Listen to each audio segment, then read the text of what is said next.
Hare Krishna. Welcome you all on our anti-episode book reading. Today we'll be reading 57 and 58.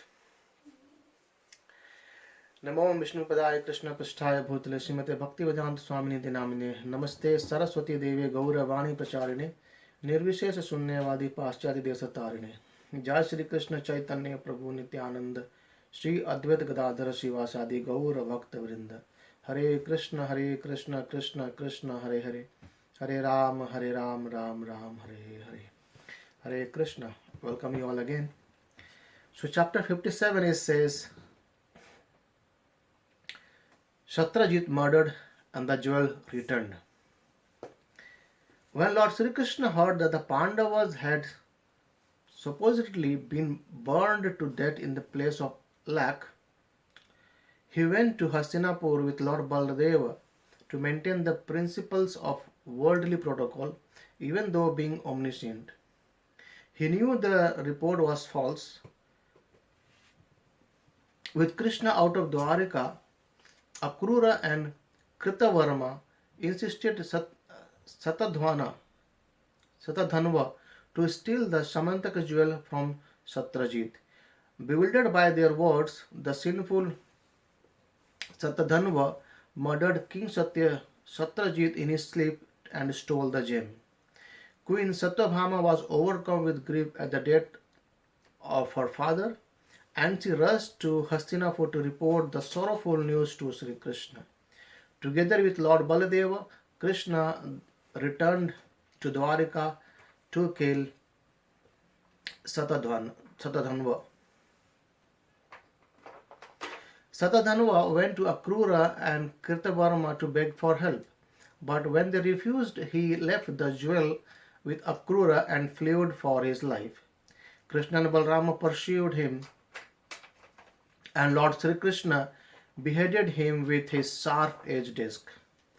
When the Lord could not find the Samantaka jewel on Satadhanva's person, Baladeva told him that Satadhanva must have left it in someone's care. Baladeva further suggested that Krishna return to Dwarika to find the jewel, while he, Baladeva, would take the opportunity to visit the king Videha. Thus Lord Balram travelled to Mithila and remained there for few years, during which he taught King Duryodhana the art of fighting with the club.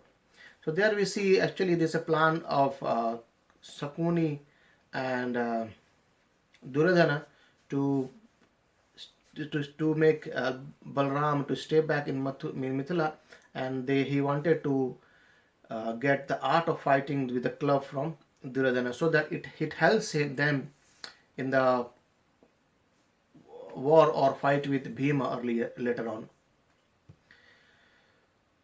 Lord Krishna returned to Dwarika and had the funeral rites performed for Satrajit. When Akrura and Kritavarma heard how Satadhanva had met his death, they fled Dwarika.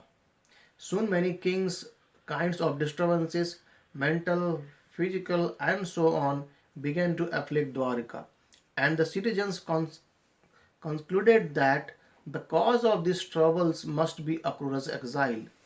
The city elders explained, once there was a drought in the Benares, and the king of reason gave his daughter in marriage to Akrura's father, who was visiting Benares at this time. As a result of the gift, the drought ended, and the elders, thinking Akrura had the same power as his father, declared that Akrura should be brought back. So Lord Krishna knew that Akrura's exile was not the main cause of the disturbances. Still, he had Akrura brought back to Dwarika, and after properly honoring him with worship and greeting him with sweet words, Krishna told him, I know Satadhanva left the jewel in your care. So since Satrajit had no sons, his daughter's offspring are just claimants to whatever property he has left behind. Nonetheless, it would be best for you to keep the troublesome jewel in your care. Just let me show it once to my relatives. And Akrura presented Krishna with the jewel, which shone as brilliantly as the sun. And after the Lord had shown it to his family members, he returned it to the Akrura. So this is how you see that no, Satyajit was being murdered with a plan, and the jewel is being returned. And chapter 58 is Krishna marriages 5 princes. We have seen Krishna already married 3 princes. Now he's going to marry more 5. This chapter describes how Lord Krishna married 5 brides, beginning with Kalindi, and went Indraprastha to visit the Pandavas. After the Pandavas has completed their incognito exile, Lord Krishna went with Satyaki and other Yadus to see them in Indraprastha. The Pandava greeted the Lord and embraced him in great Kasi. Their new bride Draupadi shyly approached Krishna and bowed down to him. Then the Pandavas properly worshipped and welcomed Satyaki and the Lord's other companions, offering them sitting places. Lord Krishna paid a visit to Queen Kunti, and after he had offered his respects, they inquired from each other about their family members. As Kunti Devi recalled the various miseries Duryodhana had inflicted upon her and her sons, she remarked that Krishna was their only protector. You are the well-wisher of the entire universe, she said. Yet, even though you are free from all delusion of mine and another's, you nonetheless reside within the hearts of those who meditate on you constantly. And from within their hearts, you destroy all their miseries. So Kunti Maharaj is praying to Lord Krishna that you reside within everyone's hearts, and the people who meditate on you, you from the heart, from within their heart, you destroy all their miseries. Then Yudhishthira told Krishna, only because we executed many pious acts are we able to see your lotus feet, which even great yogis find it impossible to attain. So another glorification of Krishna is very, very rare to see lotus feet of Krishna. And Kunti Devi is saying, we have actually gone through many, many pious acts, and because of which we are able to see your lotus feet. And which is very, very, even great yogis, it's impossible for them to attain. Honored by King Yudhishthira, Sri Krishna happily remained as a guest in Indraprastha for several months. One day Krishna and Arjuna went hunting in the forest. While wading in the Yamuna river, they saw a charming young maiden. On Krishna's request, Arjuna went up to the girl and asked who she was. The beautiful maiden replied, I am Kalindi, the daughter of the sun god. Hoping to attain Lord Vishnu as my husband, I have performed severe austerities. I will accept no one else as my husband, and until he marries me, I will remain in the Yamuna, living in a house of my father built for me here. After Arjuna reported all this to Krishna, the omniscient Lord took Kalindi onto his chariot, and then the 3 of them returned to Yudhishthir's residence. Later, the Pandavas requested Krishna to build them a city, and he did so by having Vishwakarma, the architect of the demigods, construct one that was extremely attractive.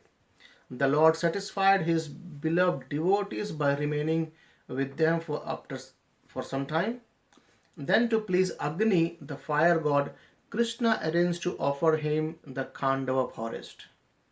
The Lord asked Arjuna to burn down the forest and accompanied him as his charioteer. Agni was so satisfied with the offering that he presented Arjuna with the Gandivi bow, a team of horses, a chariot, 2 inexhaustible quivers, and armor. While the Khandava burned forest, Arjuna saved a demon named Maya from the blaze. Maya Danava reciprocated by building Arjuna a splendid palace. In the building, Duryodhana would later get a good drenching after mistaking the surface of a pond for a solid floor, thus embracing himself. So we see a story of here as Khandava Ban or Khandava forest. It's a forest actually in so there Krishna and Arjuna were actually roaming there, and the forest he actually asked that uh, the forest says I have some indigestion, so I need to get into fire. And whenever the fire comes up, the rain used to save that kind of forest. And but Arjuna said, okay, if you can give me a chariot who can go faster, then I will actually able to help you from the forest. So Agni Deva he asked him that because of the fire sacrifice my stomach has gone wrong, and so I need to eat these herbs from this kind of forest. So if I eat it, it will become good. But as soon as whenever I go to eat it, the rain comes and helps, goes away the fire. So Arjuna helped Agni Deva to protect the forest from rain, and so that Agni could actually eat all the Khandava forest. And by being this good for Agnidev, he actually given him Gandivi bow, the horses and chariot, and inexhaustible quivers as well.